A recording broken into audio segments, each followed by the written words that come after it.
ni siku ya tarehe 26 mwezi wa 4. Leo ni kilele cha siku ambayo miaka 61 iliyopita nchi zetu mbili ziliungana na kuwa nchi moja. Miaka 60 kabla ya uhuru wa Tanganyika na kabla ya mapinduzi ya Zanzibar, nchi zetu zilikuwa zinatawaliwa sana, zote mbili. Na kwa kweli ukiwa kijana na kama ukupata nafasi ya kujua hali ilivyokuwa, ukidambiwa hali haijabadilika kabisa, ukikubali, basi wewe sio mtafiti mzuri. Hali ilikuwa ngumu kweli. Haya tunayosema mambo ya elimu haya kuwepo, mambo ya afya yalikuwa hoi. Tulikuwa na wahandisi wawili, na Waingereza wale walitumwa na Umoja wa Mataifa watuandae kujitawala, na maandalizi yote ni wahandisi wangapi? Wawili. Maandalizi ya miaka 75 ya Wajerumani na Waingereza. Hiyo ndio hali ilivyokuwa. Madaktari, wakati tunajitawala alikuwa mmoja Mwafrika. Hiyo ndio ilikuwa hali halisi.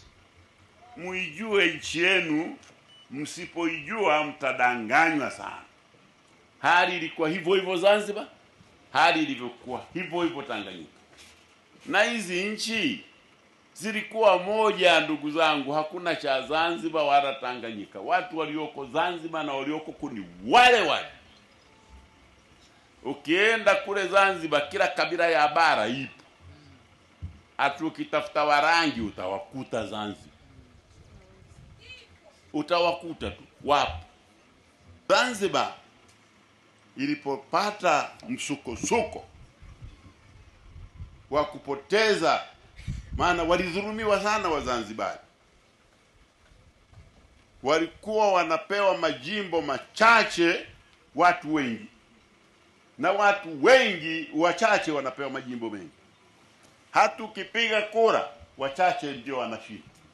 Katika mazingira ya msukosuko huo, na kutoka Zanzibar kuja Dar es Salaam kwa ndege dakika 15, ndege ya kiraia, ndege ya kijeshi sekondi ngapi?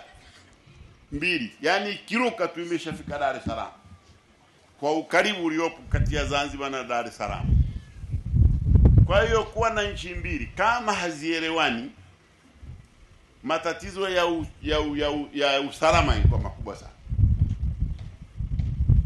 Kwa hiyo moja katika sababu zilizofanya tukaungana ni kuweka nguvu ya pamoja kwa ajili ya kuweka amani, ambayo ndio msingi wa maendeleo yote mnayoyaona. Sasa wanasema mliungana kwa nini? Tuliungana kwa sababu tulikuwa tunajiandaa kuweka nchi moja yenye amani kwa ajili ya maendeleo ya kizazi cha wakati ule na kizazi cha sasa na vizazi vinavyokuja.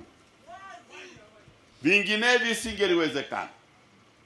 Tungekuwa tunahangaika na majeshi na kuweka silaha za kuangusha ndege za adui zinazoruka kutoka Zanzibar au zinaruka kutoka Tanganyika kushambulia Zanzibar. Kwa tusingeweza kuendelea. Haya mnayoyaona huku yasingekuwepo, maana tungekuwa tunatumia pesa nyingi kwa ajili ya ulinzi. Maana kupanga ni kuchagua, na hiyo sababu imeweka msingi wa amani kwa miaka 60 yote.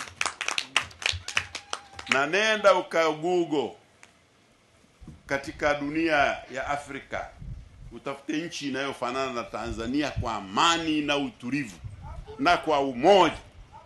Hakuna. Haipo.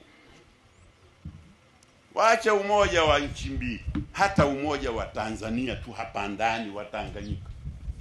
Sisi tuliondoa ukabila, tukaondoa udini katika nchi yetu.